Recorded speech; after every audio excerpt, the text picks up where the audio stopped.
Amapolisa namajoni ambonzeleke eBuiketlong ekhangela izinto ezibiweyo. Ugqogqo lwangentseni alubanga lilize njengokuba abanye abahlali befunyaniswe benempahla etapwe kudederhu lweevenkile olukufuphi iThabong. Abanye abahlali abakwazi ukuchaza bazifumene iphi impahla zabo. I came back from work and found these things here. Some of them, my teenage son took them like soccer balls on the street. I was at work. It's for the first time I see where they were packed away. This you can capture. Lo wasetyhini uvumile ukuba ebengomnye wabazitapeleyo.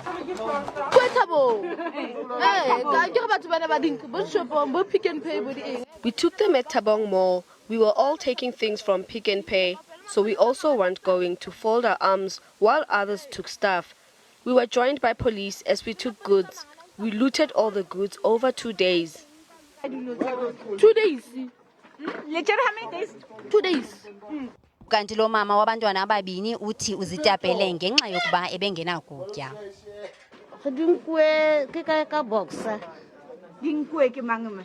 They are from Boxer stores.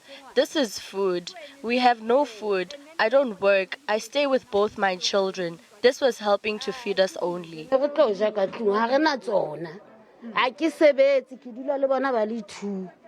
Njengokuba kuseza kugqogqwa kwezi ntsuku zizayo, amagqwetha ezoluntu athi abantu kuza kufuneka baveze iziqinisekiso ngempahla abanazo.